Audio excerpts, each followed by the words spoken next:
They say living well is the best revenge. But sometimes destroying the person who broke you is the only way to heal. Richard Sterling thought his wife Sarah was just a quiet, penniless orphan he could discard once he climbed the corporate ladder. He stole her ideas, drained her bank account, and left her on the street for a younger mistress. He thought he had taken everything. But there was one thing Richard didn't check: Sarah's birth certificate. He didn't know that the homeless wife he just evicted was the only sister of the man about to buy Richard's entire company. And payday. It's coming today. The sound of the pen scratching against the paper echoed like a gunshot in the sterile silence of the conference room. It was done. Richard Sterling capped his Mont Blanc pen, a gift Sarah had saved for 6 months to buy him 5 years ago, and slid the divorce papers across the mahogany table. He didn't look at her. He looked at his watch, a platinum Rolex Daytona, checking the time as if he were late for a lunch reservation rather than ending a 10-year marriage. "It's generous, Sarah," Richard said, his voice smooth, practiced. The voice of a man who had spent the last decade charming investors and backstabbing partners. "You get the Honda. You get your personal effects.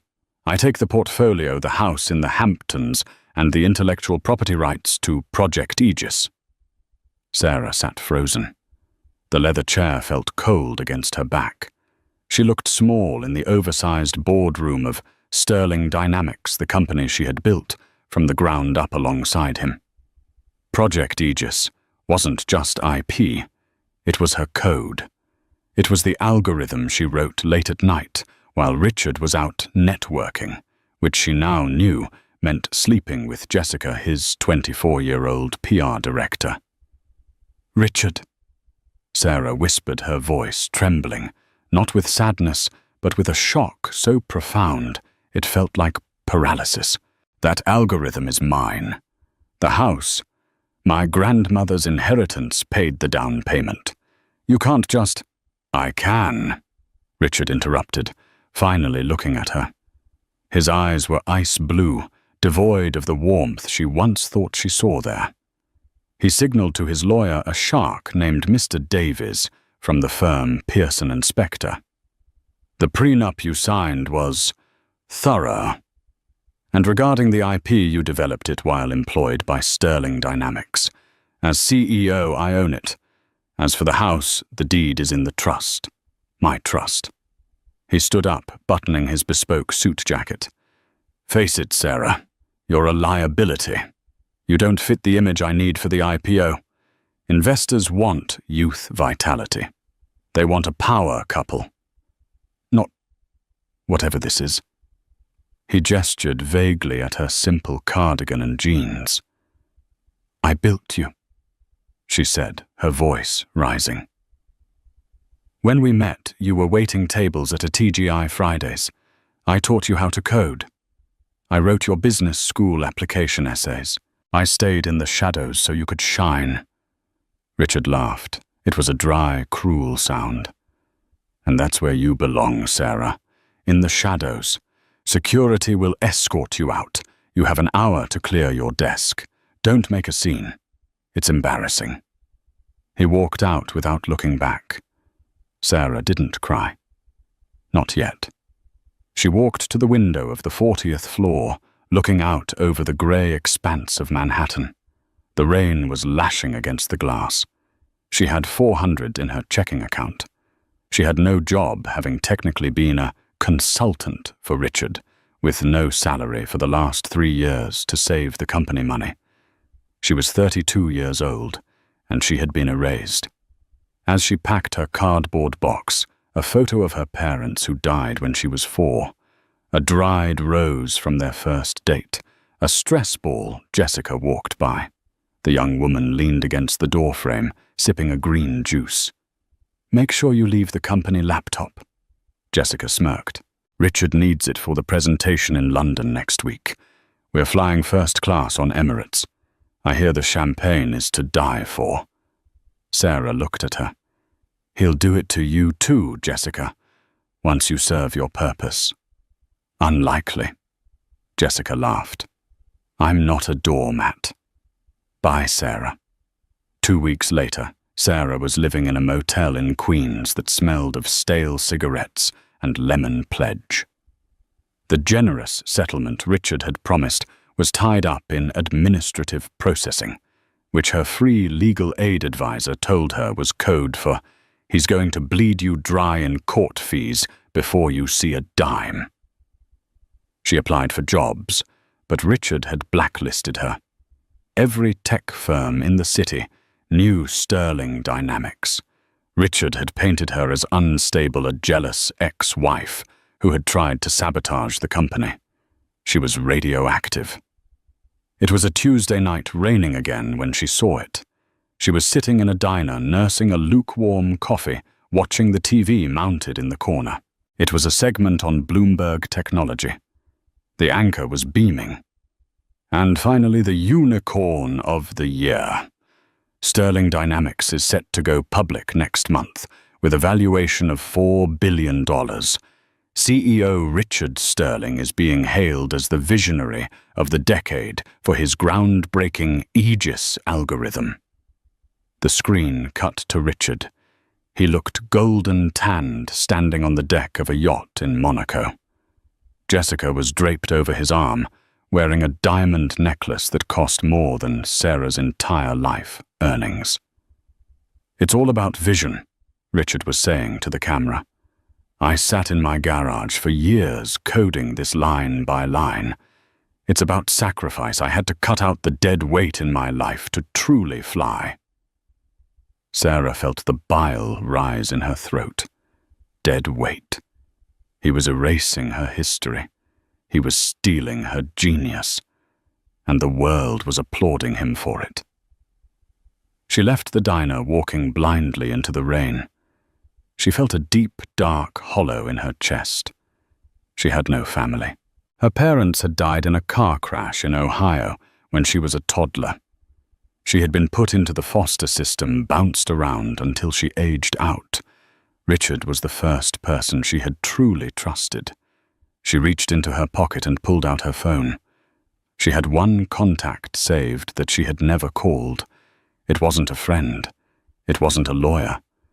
It was a number she had found 3 years ago, hidden in a box of her late mother's things she had retrieved from a storage unit in Ohio.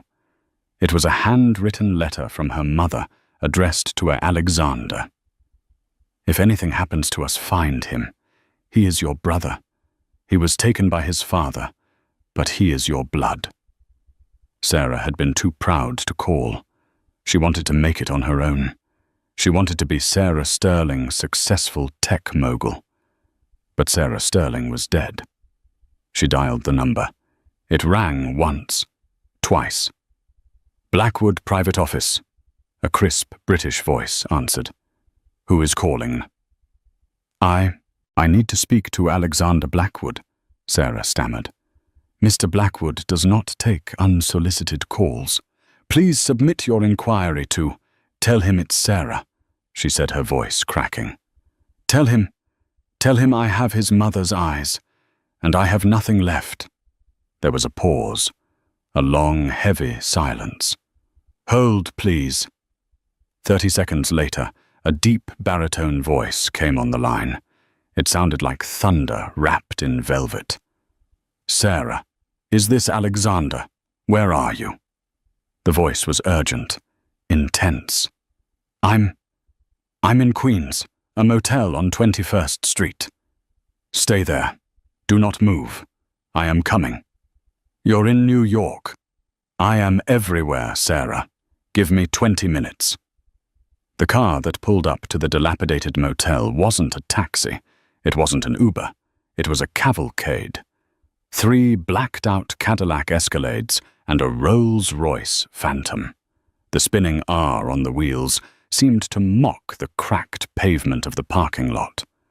Residents of the motel peeked out through their curtains. Drug dealers on the corner scattered. This was serious money. This was dangerous money. The rear door of the Phantom opened, and a man stepped out. He was tall, 6'4", wearing a charcoal Tom Ford suit that fit him like armor. He had dark hair just beginning to gray at the temples and eyes that were the exact same shade of hazel as Sarah's. Alexander Blackwood, the billionaire owner of Blackwood Holdings, a man who owned shipping lines in Greece, lithium mines in Nevada, and real estate in London that rivaled the royal families. He was known in the business world as the Reaper. He didn't just buy companies, he dismantled them if they displeased him. He ignored the rain, ignored the bodyguards flanking him with umbrellas, and walked straight to Sarah, who was standing under the awning, shivering. He stopped 2 feet in front of her. He studied her face, looking for the ghost of the mother he barely remembered. He saw it. "Sarah," he said softly. "I didn't know if you were real," she whispered. "I looked you up. I saw the magazines. I didn't think you'd want this." She gestured to her wet clothes, her worn-out sneakers. Alexander took off his jacket and wrapped it around her shoulders. It was warm and smelled of sandalwood and expensive scotch. "You are a Blackwood. We do not leave our own behind." He guided her into the back of the Rolls-Royce. The interior was like a spaceship, cream leather, soft, ambient lighting silence, so profound it hurt her ears. "Drive her to the Pierre Hotel," Alexander commanded. Then he turned to Sarah. He opened a crystal decanter and poured her a glass of water. "Drink, then talk. Tell me everything. Who did this to you?" Sarah held the glass with both hands to stop them from shaking. And then the dam broke. She told him everything. The 10 years, the coding, the nights she slept under her desk to meet deadlines, the way Richard slowly isolated her, the divorce, the mockery, the poverty, the fact that Richard was about to become a billionaire on the back of her work. Alexander listened. He didn't interrupt. He didn't look at his phone. His face remained impassive, a mask of stone, but his hand resting on his knee tightened until his knuckles turned white. When she finished, she was crying, exhausted. "I just wanted you to know," she sniffled. "I don't need money. I didn't want to be alone anymore." Alexander reached into his pocket and pulled out a silk handkerchief, handing it to her. "You will never be alone again," he said. His voice dropped an octave. "And you will not need money. You have mine." He pressed a button on the intercom. "Edwards." "Yes, sir," the driver replied. "Change of plans. Call the London team. Wake them up. I don't care that it's 300 a.m. there. Get the acquisition team on the line. And find out everything you can about a company called Sterling Dynamics." Sarah looked up alarmed. "What are you going to do?" "You can't sue him. He has the best lawyers. He has Pearson and Spector." Alexander let out a dark, terrifying chuckle. He poured himself a drink. "Lawyers are for people who follow the rules, Sarah. I don't follow rules. I write them." He looked at her, and for the first time she saw the family resemblance. It was a predator's gaze. "Richard Sterling wants to sell his company, does he? He wants to enter the big leagues." Alexander swirled his drink. "Then let's welcome him. I'm looking for a new technology acquisition. I think it's time Sterling Dynamics met Blackwood Holdings." "He doesn't know who you are," Sarah realized. "He doesn't know I'm your sister. I used the name Sora Cross on our marriage certificate because I never legally changed it from my foster name." "Perfect." Alexander smiled. It was a smile that promised violence. "He thinks he's a shark, Sarah. He's about to find out he's just swimming in my tank." The car glided toward the Manhattan skyline. "We are going to buy him," Alexander said. We are going to let him think he has won the lottery. We will build him up so high that when he falls, the impact will shatter him into dust. And you, my dear sister, are going to be the one who pushes him." The next month was a blur of activity that Sarah could barely comprehend. She was moved into the penthouse suite at the Pierre. A team of doctors, nutritionists, and stylists descended upon her. It wasn't just about making her look good. It was about armor. Alexander told her, "If you want to kill a king, you must look like a queen." She cut her hair into a sharp, asymmetrical bob. She traded her cardigans for tailored Givenchy and Alexander McQueen. She learned to walk not with the hurried shuffle of an overworked coda, but with the gliding confidence of a woman who owns the pavement.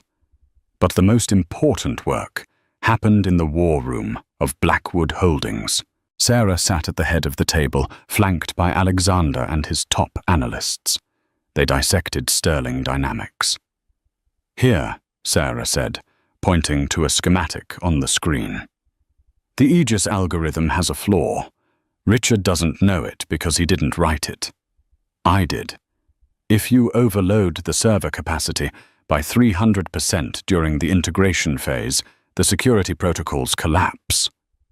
Alexander nodded, impressed. "A backdoor, a kill switch," Sarah corrected. "I put it in 2 years ago when he started acting distant, just in case. I never thought I'd use it." "Brilliant," Alexander murmured. The plan was set. Blackwood Holdings, through a shell company called Obsidian Ventures, made an offer to Richard Sterling. It was an offer too good to refuse $5 billion for Sterling Dynamics, keeping Richard on as CEO with a massive retention bonus. Richard took the bait immediately. Sarah watched from the shadows of the boardroom, via a hidden camera feed, as Richard signed the preliminary papers with Alexander's proxy, a man named Mr. Graves. "It's a pleasure doing business with Obsidian." Richard smirked, shaking hands. "You'll find our tech is unrivaled." "We are counting on it," Graves said dryly. "The chairman of our parent company will be flying in for the final signing and the gala next Friday. He requires all IP transfer to be completed by then." "Done," Richard said. "I'll have the keys to the kingdom ready." "Good," Graves said. "The chairman is particular. He will be bringing his co-chair. She handles the technical auditing." "She?" Richard asked, raising an eyebrow. "Yes, she is very eager to meet the genius behind the code." Richard puffed out his chest. "I look forward to charming her." In the surveillance room, Alexander turned to Sarah. "He has no idea." Sarah stared at the screen at the husband who had thrown her away like trash. She felt a cold, hard resolve settle in her gut. "No," she said. "He doesn't." "Are you ready for the gala, Sarah?" Alexander asked. "It will be at the Met. The entire industry will be there. The press, the investors, his mistress." Sarah stood up, smoothing the skirt of her blood-red dress. "I'm ready, brother. Let's go to work."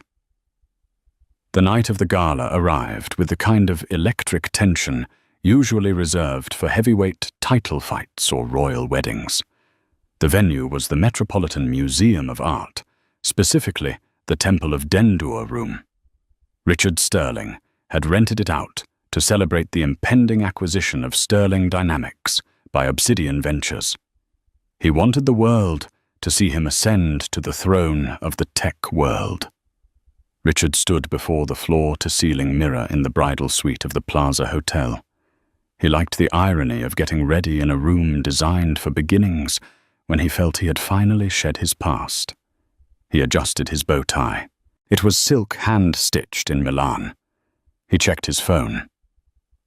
Sterling Dynamics stock was up 15% in after-hours trading, just on the rumors of the deal. "Richard, do I look okay?" Jessica stepped out of the bathroom. She was wearing a shimmering silver gown, that clung to every curve designed by Versace. It was stunning, but Richard frowned. "It's a bit loud, isn't it?" he critiqued, picking a piece of lint off his jacket. "We are meeting the chairman of Obsidian tonight. Old money, European money. They value subtlety, Jessica. Try not to embarrass me." Jessica's face fell, her insecurity flashing in her eyes. "I just wanted to look good for the cameras." "Just smile and don't drink too much champagne," Richard commanded, grabbing his phone. "And if they ask about the development timeline of Aegis, you say nothing. You're the PR director, but tonight you're just the arm, Candy. Let the adults talk." He didn't see the flash of hatred in her eyes as he turned away. He was too busy admiring his own reflection. He was Richard Sterling. He had won. Meanwhile, in the penthouse of the Pierre Hotel, the atmosphere was entirely different. The room was quiet, save for the soft hum of a steamer. Sarah stood on a podium while a tailor made final adjustments to the hem of her dress. It was a weapon of a dress. A deep blood-red velvet custom-made by Dior, structured to look regal and intimidating. It had a high neck, but a back that plunged dangerously low. Her hair, now a sharp, dark bob, framed a face that had been contoured to highlight her cheekbones.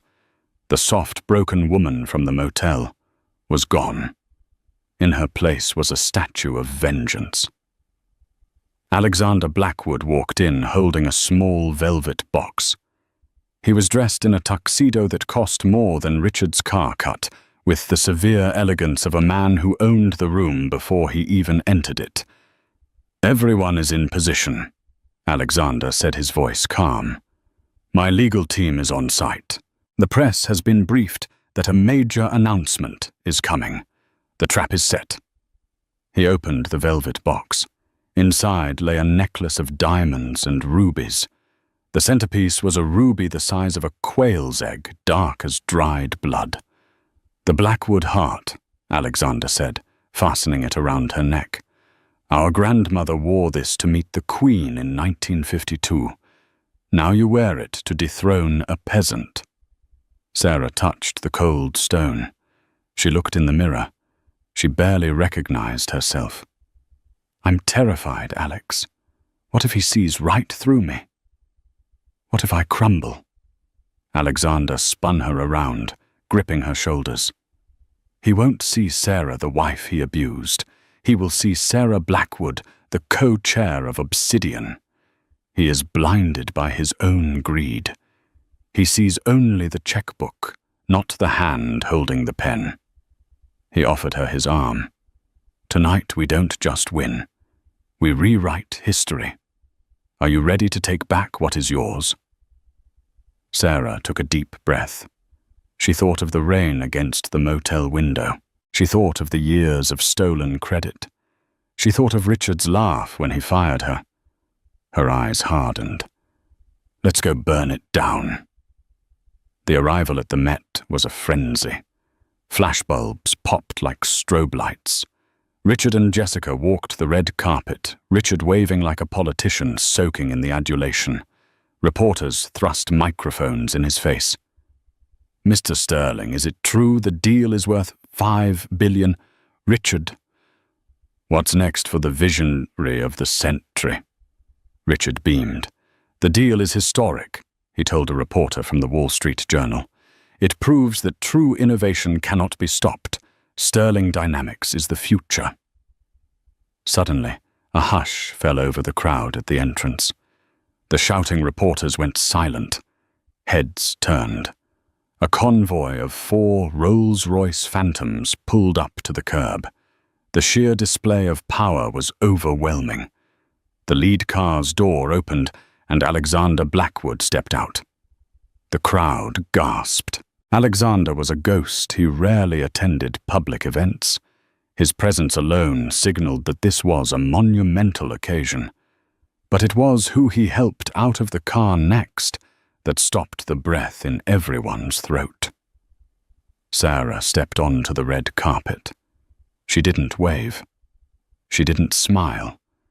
She walked with a lethal grace, her red dress a violent splash of color against the grey stone of the museum. She looked like royalty. She looked like war. "Who is that?" the whispers started. "Is that Alexander Blackwood's girlfriend? No, look at the jawline. They look alike." Richard, standing at the top of the stairs, squinted. He saw Alexander Blackwood. He recognized him from business journals. He felt a surge of triumph. The legendary Reaper had come to pay him homage. But the woman... Richard felt a strange itching discomfort in the back of his brain. There was something familiar about her walk, but he dismissed it instantly. Sarah was probably cleaning tables in a diner in Jersey right now. This woman was a goddess. She radiated wealth. Alexander and Sarah ascended the stairs. Richard stepped forward, extending his hand. His smile went and practiced. "Mr. Blackwood," Richard said, his voice booming for the cameras. "An honor, truly. Welcome to the future." Alexander looked at Richard's hand, then up to his face. He didn't shake it. He just smiled, a cold, predatory curving of the lips.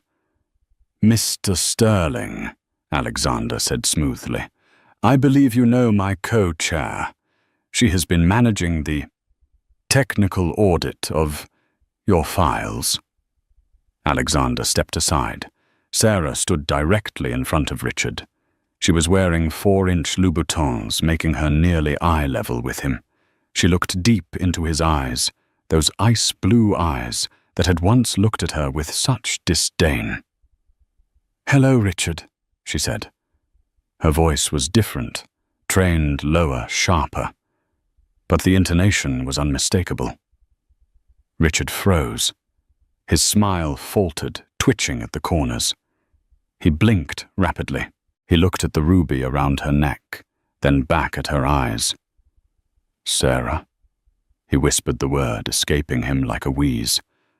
"I prefer Ms. Blackwood tonight," she said loud enough for Jessica to hear. Jessica dropped her clutch.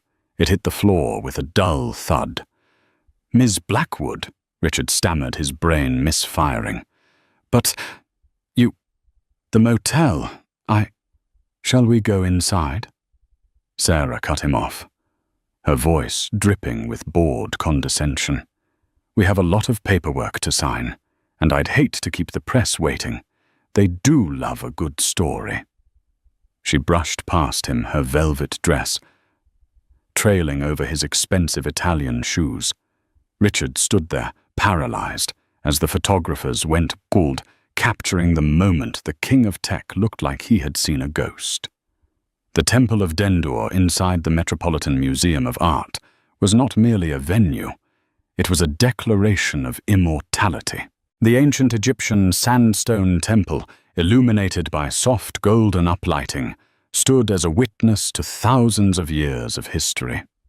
Tonight, however, it was a backdrop for Richard Sterling's ego. The air smelled of expensive perfume, Baccarat Rouge 540, and Creed Aventus mingled with the crisp scent of chilled vintage champagne. Waiters from Cipriani moved like ghosts through the crowd, balancing trays of caviar-topped blinis and flute glasses of Dom Perignon 2008. Richard Sterling stood near the reflecting pool holding court. He wore a midnight blue tuxedo, bespoke from Brioni, the silk lapels catching the light. On his wrist sat a Patek Philippe Nautilus, a timepiece that cost more than the house he grew up in. He checked it every 3 minutes, not because he cared about the time, but because he liked seeing the diamonds catch the light. "Richard Darling, the CEO of Sequoia Capital, is looking over here," Jessica whispered, clutching his arm. She was wearing a silver Versace gown that was cut aggressively low, a desperate attempt to outshine the wives of the investors. She looked beautiful, but brittle. Her eyes darted around the room with the anxiety of an imposter. "Let him look," Richard murmured, sipping his champagne. "In an hour he won't just be looking. He'll be begging to buy in. Tonight isn't just a merger, Jess. It's a coronation." He surveyed the room. The titans of industry were here. There were board members from Goldman Sachs, tech reporters from Bloomberg and The Verge, and even a few minor celebrities paid to add glamour to the event. They were all here to witness the sale of Sterling Dynamics to Obsidian Ventures for a staggering $5 billion.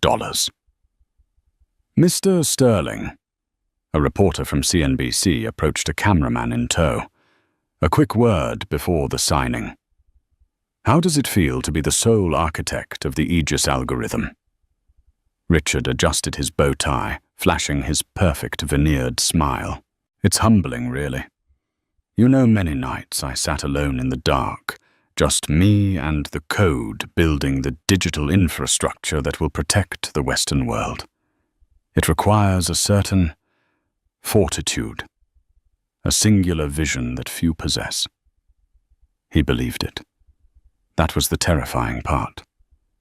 Over the last 3 years, Richard had told the lie so many times that he had overwritten his own memory. He had forgotten Sarah's hunching form over the keyboard. He had forgotten the coffee he brought her while she fixed his syntax errors. In his mind, he was the genius. Suddenly, the hum of conversation in the vast hall died down. It started near the entrance, a ripple of silence that spread outward like a wave. Heads turned. Glasses were lowered. Richard frowned. "What is it? Is the chairman here?" He looked toward the massive glass wall that looked out onto Central Park. The doors opened, and a hush fell over the room that was so profound it felt heavy. Alexander Blackwood entered first. The chairman of Obsidian Ventures looked like a storm cloud trapped in a tuxedo. He was tall, broad-shouldered, and radiated the kind of old money power that didn't need to shout. He walked with a cane, not out of necessity, but as an affectation of authority. But no one was looking at Alexander. They were looking at the woman on his arm. Sarah stepped into the temple of Dendur like a queen returning from exile to execute traitors. She wore a custom Alexander McQueen gown in a shade of red, so deep it looked like arterial blood. The bodice was structured like armor, the skirt flowing like liquid fire. Her hair, once a frizzy mess tied back with rubber bands, was now a sharp geometric bob that accentuated her razor-sharp cheekbones. Around her neck hung the Blackwood heart, a ruby and diamond necklace that was rumored to have been lost in the 1900s. It glinted under the museum lights, a cold red eye staring at the crowd. "Who is that?" Jessica hissed, her grip on Richard's arm tightening painfully. Richard squinted. His brain refused to process the visual data. He saw the eyes' hazel intelligent piercing. He saw the way she held her chin, a gesture of defiance he had seen 1,000 times across a dinner table. But the context was wrong. This woman was power. This woman was wealth. This woman couldn't be the mouse he had kicked out of his office. "It can't be," Richard whispered, his stomach dropping through the floor. Sarah and Alexander moved through the crowd. The sea of people parted for them. They didn't stop to chat with the bankers. They walked straight toward Richard. As they approached, the temperature seemed to drop 10 degrees. Sarah stopped 3 feet from him. She was wearing 4-inch Christian Louboutin heels, putting her eye to eye with him. "Good evening, Richard," she said. The voice was the same, smooth calm but stripped of the warmth it once held. It was the voice of a judge reading a death sentence. "Sarah," Richard choked out. The name sounded absurd in this setting. What are you doing here? How did you get in?" "I was invited," she said, her lips curving into a smile that didn't reach her eyes. I believe you're waiting for the co-chair of Obsidian Ventures to countersign the acquisition. Richard blinked rapidly. Yes, but where is she? She is standing in front of you. Alexander Blackwood interjected his voice, a deep baritone rumble. Allow me to introduce my sister, Sarah Blackwood, formerly known as Sarah Cross, and for a brief unfortunate period, Sarah Sterling. The glass of champagne in Richard's hand slipped. It shattered on the stone floor, the sound echoing like a gunshot. Champagne splashed onto his Italian leather shoes, but he didn't move. Sister! Richard gasped. He looked from Alexander to Sarah. That's a lie. You're an orphan. You have nothing. I had nothing because I chose to build something with you, Sarah said, stepping closer, invading his personal space. I hid my name to make my own way. I wanted to be loved for who I was, not for the Blackwood fortune. And you proved to me exactly what that love was worth, didn't you? Jessica stepped forward, trembling. Richard, what is going on? Is this the consultant you fired? Sarah slowly turned her gaze to Jessica. She didn't look angry.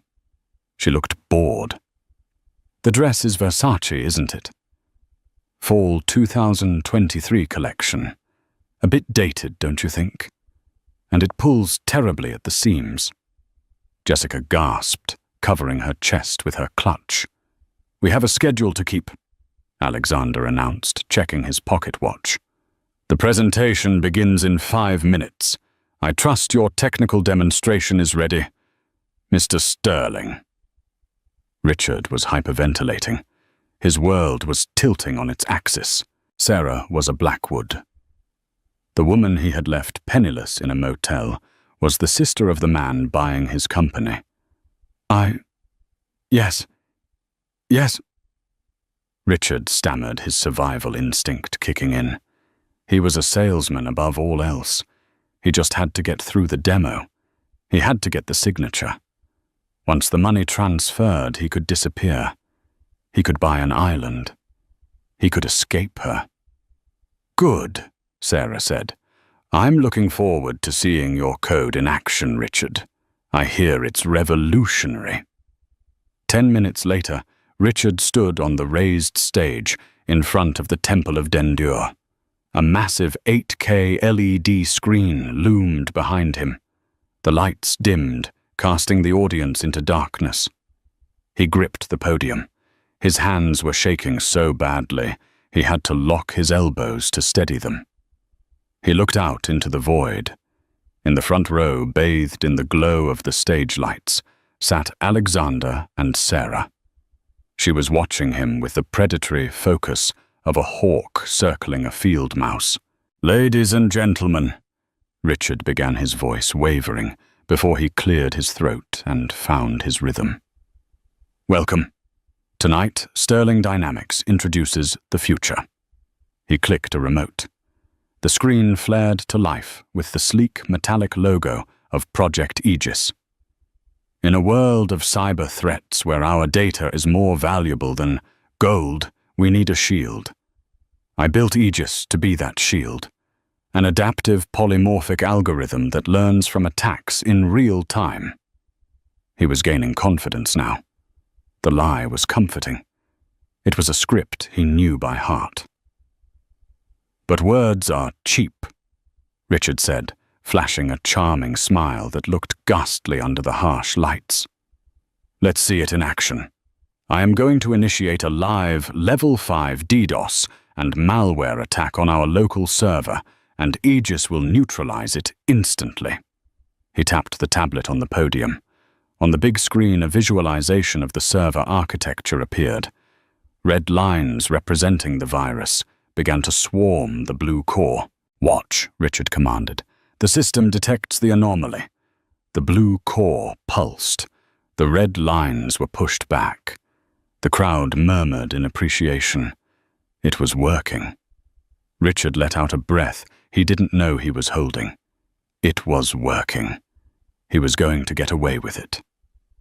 In the front row, Sarah opened her small velvet clutch. She didn't take out a phone.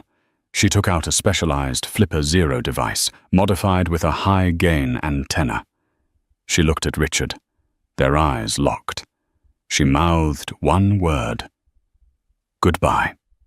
She pressed the center button. On the giant screen, the blue core didn't just stop fighting. It turned a sickly, violent purple. The smooth hum of the audio system was replaced by a jarring, high-pitched screech that caused audience members to cover their ears. What is that? Richard tapped the tablet frantically. Just a minor audio glitch, folks. 1 second. But it wasn't a glitch. The code on the screen began to unravel. The beautiful interface dissolved, revealing the raw command lines underneath. And then the text started to appear. It wasn't typing. It was being stamped onto the screen in massive block letters. Critical system failure. Unauthorized override. License key revoked. Stop it! Richard yelled at the tech crew in the back. Cut the feed. Cut the video. But the tech crew was helpless. Sarah had bypassed the presentation layer and was communicating directly with the kernel of the software she had built. The text on the screen cleared and a new message appeared, scrolling slowly so everyone could read it. Source code author. Verification. Scanning. Biometric syntax. Author identified. Sarah Blackwood. Knee cross. Current user. Richard Sterling. Access denied. Error. Intellectual property. Theft detected. The room went dead silent. The silence was louder than the screeching had been. 500 of the most powerful people in New York stared at the screen, then at Richard. Richard stood frozen. He looked like a man who had been stripped naked in Times Square. No, he whispered into the hot mic. That's... Someone hacked it. She hacked it. He pointed a trembling finger at Sarah. She's sabotaging me. Arrest her. Sarah stood up. She didn't need a microphone. She projected her voice with the training of a CEO. I didn't hack it, Richard, she said, her voice cutting through the room. I activated the dead man's switch. I wrote it into the subroutine of the encryption layer 3 years ago. Line 40,000. Do you know what line 40,000 says? Richard stared at her, his mouth opening and closing like a fish. He didn't know. He had never read the code. He couldn't even read C++. It says, Sarah continued walking toward the stage stairs, that if the administrative ownership of this software is transferred without the biometric authorization of the creator, me, the code, self-destructs. On the screen, the lines of code began to delete themselves, rapidly, gigabytes of data vanishing in seconds. You're destroying the product, Richard screamed, rushing to the edge of the stage. That's worth $5 billion. Stop it. It's worth nothing, Sarah yelled back, her composure finally breaking into righteous fury. Because it's mine. You didn't build this, Richard. You brought me coffee while I built it. You went to parties while I debugged it. You slept with your PR director while I optimized the kernel. The crowd gasped. Phones were out. Live streams were running. Hashtag Sterling Fraud was already trending on Twitter. Alexander Blackwood slowly stood up. He walked to the stairs and handed Sarah a document folder he had been holding. Sarah took it and tossed it onto the stage. The papers scattered at Richard's feet. What is this? Richard wheezed. That, Alexander said, his voice booming, is a copy of the indemnity and fraud agreement you signed last week. Clause 7A. Richard looked down at the papers. It states, Alexander recited from memory that if the seller misrepresents the ownership of the intellectual property, the seller agrees to pay a penalty fee equal to the proposed valuation of the sale to cover damages, wasted time, and corporate espionage investigation costs. Richard fell to his knees. He physically collapsed, the strength leaving his legs. $5 billion, Richard whispered. I don't have $5 billion. We know, Sarah said, standing over him from the floor, looking up like a vengeful deity, which is why we have already executed a lien on your assets, all of them. My stock. Gone, Sarah said. The house in the Hamptons. Ours, she replied. The yacht. Repossessed an hour ago in Monaco, Alexander added pleasantly. Richard looked around the room. The investors were turning away in disgust. The reporters were typing furiously. He looked for Jessica. He saw the back of her silver dress as she sprinted toward the exit, pushing past a waiter, disappearing into the night. She hadn't even looked back. You can't do this, Richard sobbed, tears streaming down his face, ruining his spray tan. I'm Richard Sterling. I'm a visionary. Sarah walked up the stairs. She stood over him. The camera flashes were blinding, capturing the image that would be on the cover of every newspaper tomorrow, the Queen in red, standing over the crying king in the dust. She leaned down, bringing her lips close to his ear. You're not a visionary, Richard, she whispered. You're a user, and your free trial just expired. She straightened up and looked at the security team, standing in the wings. Blackwood's private security. She nodded once. 2 massive guards moved onto the stage. They grabbed Richard by his arms, hauling him up. His legs dragged uselessly. Get off me! Richard shrieked, his voice cracking. I want my lawyer. Call Davies. Call Pearson and Spector. Mr. Davies is on the phone with us right now, Alexander called out from the floor, holding up his cell phone. He says he is terminating your representation, effective immediately. Something about a bounced retainer check. The guards dragged Richard Sterling off the stage. His tuxedo was rumpled, his tie crooked, his dignity incinerated. His screams echoed through the Temple of Dendur until the heavy doors slammed shut behind him. The room was silent for a long beat. Then Sarah turned to the audience. She didn't apologize. She didn't shrink. She walked to the podium, tapped the tablet, and reset the screen to the Blackwood Holdings logo. I apologize for the theatricality, she said, her voice steady and commanding. But at Blackwood Holdings, we believe in transparency. The Aegis software will be relaunched next month under its rightful ownership. We look forward to doing business with those of you who value integrity over image. She looked at Alexander. He tipped an imaginary hat to her. For the first time in 10 years, Sarah didn't feel like a shadow. She felt like the sun. And as the applause started slowly at first, then building into a thunderous roar, she knew she hadn't just taken back her company. She had taken back her soul. The collapse of Richard Sterling was not a slow decline. It was a free fall. In the 48 hours following the gala at the Met, the legal machinery of Blackwood Holdings moved with the precision of a guillotine. The indemnity and fraud clause Alexander had referenced was ironclad. Because Richard had signed the preliminary agreement claiming ownership of intellectual property he did not legally hold, he had committed corporate fraud on a massive scale. The headlines were merciless. The New York Times, sterling silver turned to rust, the $5 billion lie. Forbes, from unicorn to carcass. How Richard Sterling lost it all in one night. Richard sat in the office of his lawyer, Mr. Davies at Pearson & Spectre. But the atmosphere had changed. There was no premium scotch poured. There were no reassuring smiles.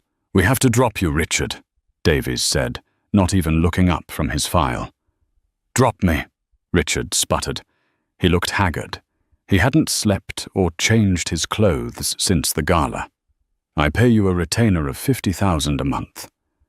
"You can't drop me. Your assets are frozen," Davies replied coldly.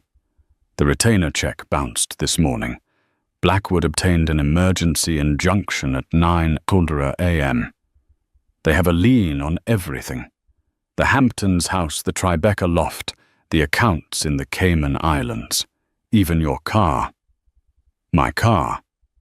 The repo men are towing the Aston Martin from the garage as we speak. You're insolvent, Richard, and frankly representing you is a liability to the firm's reputation. Please leave. Richard walked out onto 6th Avenue. It was raining again, a cruel echo of the day he had fired Sarah. He reached into his pocket for his phone to call an Uber, but the screen was black. Service suspended for non-payment. He stood on the curb, the water soaking through his tuxedo jacket, realizing with a dawn of horror that he didn't even have the cash for a subway ticket. 2 weeks later, the physical dismantling of his life began. The auction of his personal effects was held to satisfy a portion of the debt owed to Obsidian Ventures. It was a humiliation ritual. Sarah didn't attend, but she watched the live stream from her new office. Richard's old office, now stripped of his pretentious modern art and redecorated in warm, commanding tones of mahogany and gold. She watched as the auctioneer held up Richard's watch collection. Lot 45, a platinum Rolex Daytona. "Do I hear 20,000? She watched as his custom golf clubs, his wine collection, and even the furniture she had once picked out for their home were sold off to strangers. Then the camera panned to the back of the auction room. There was a commotion. A woman was being escorted out by security. It was Jessica. She looked nothing like the gleaming creature on the yacht in Monaco. Her roots were showing her makeup was smeared, and she was screaming at the auctioneer. "That's my necklace, he gave that to me, you can't sell it." "It was purchased with embezzled company funds, ma'am," the security guard said blandly, guiding her toward the exit. "It belongs to the creditors now." Sarah turned off the screen. She felt a strange sensation. She expected joy. She expected to feel a rush of dopamine. Instead, she just felt clean. It was like scrubbing a stain out of a rug. It wasn't happy work, but it was necessary. Alexander walked in. He was carrying 2 coffees from a small cart on the corner, the kind Sarah used to love, before Richard forbade her from drinking cheap swill. "Thought you might need this," Alexander said, placing the paper cup on her desk. "Did you see?" Sarah asked. "I did." Alexander nodded. "Jessica attempted to sell her story to TMZ yesterday. The monster I dated.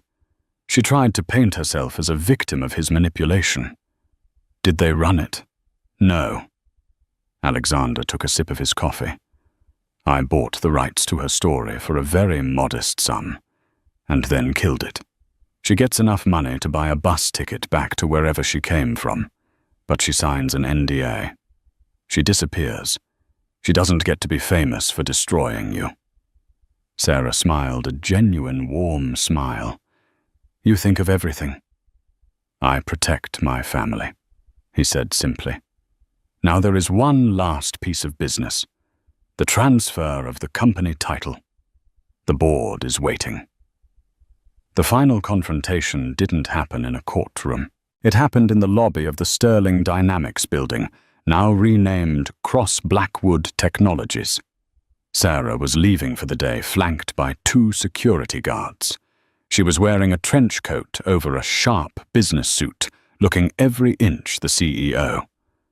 As she headed toward the waiting Rolls-Royce, a figure stepped out from behind a pillar. It was Richard. He looked unrecognizable. He had lost 20 pounds. His face was unshaven, his eyes wild and bloodshot. He was wearing a cheap tracksuit and worn-out sneakers. "Sarah," he rasped, rushing forward. The security guards moved instantly, blocking him, hands on their holsters.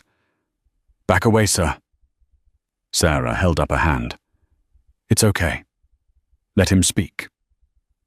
The guards stepped back slightly but remained tense. Richard looked at her, his eyes darting between her face and the expensive car waiting for her. The disparity between them was a chasm 10 miles wide. "Sarah," he said, his voice cracking, I need help. I have nowhere to go. My friends won't take my calls. I'm sleeping in a shelter on 42nd Street. They stole my shoes last night." Sarah looked at his feet. He was wearing mismatched sneakers. "I'm sorry to hear that, Richard," she said evenly. "You can't do this to me," he pleaded, tears welling up in his eyes. "We were married for 10 years. I made a mistake.